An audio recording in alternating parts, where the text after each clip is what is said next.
Почитувани син на висок полициски функционер, но и лично функционерот, според медиумите, можно е да се вмешани во напад врз полиција, но и можно е да влијаеле врз менување на факти во записите.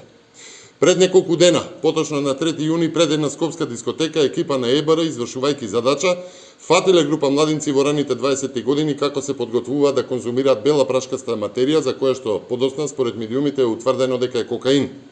При тоа, на повиците од полицијата, младинците дрско одбивале да престанат со тоа што го прават и доаѓа до физички напад од групата кон полицаец, од тоа што, како што се наведува, еден од нив го фаќа полицаецот за врата, други удираат со тупаници. И тоа е документирано.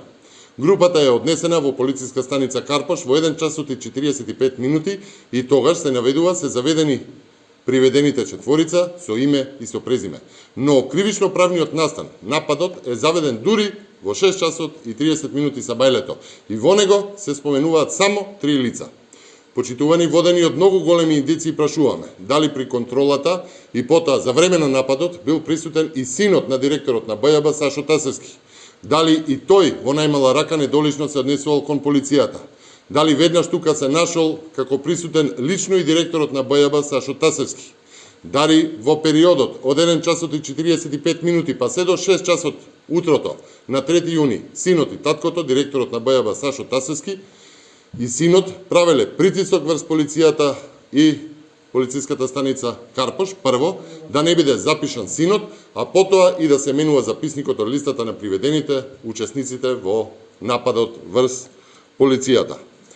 Почитувани, зошто дури 5 часа од времето на лишување од слобода и носење во полициската станица во Карпош, оставајќи доволно простор за сомневање, се прави новиот извештај и се остава простор да се мисли дека се злоупотребени полициските овластувања.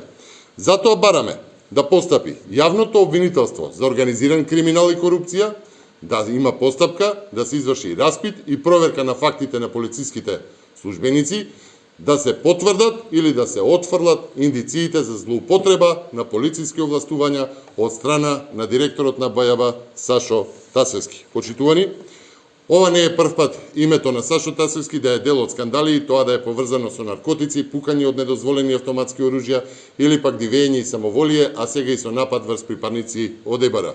Со ликови како Сашо Тасевски, чија заслуга е чисто партиска, МВР станува само испостава на мафијата. Почитувани, дозволете ми да одговорам и на прашање пристигнат од македонската телевизија, што очекувате од состаноците во СДС, да одговорам. Почитувани, чудно е што Ковачевски денеска држи состаноци за предлози што претходно ги одби, што е доказ за негова погрешна проценка. Би требало да поднесе оставка и заради тоа и заради сите кризи во кои што ја втурна Македонија.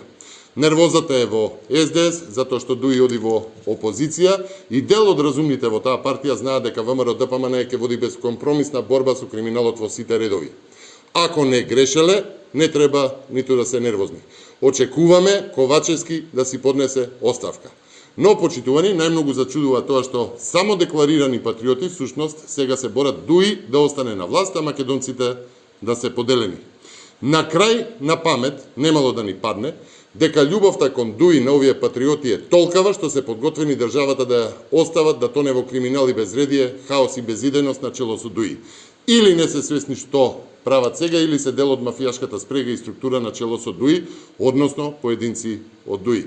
Разбираме дека има поединци во СДС кои што се зависни, имаат бизниси и криминал со дуи, но да ги подсетиме, едно од нашите ветувања беше дека ќе дојде крај на тоа и ќе се врати редот во државата. Ви благодарам.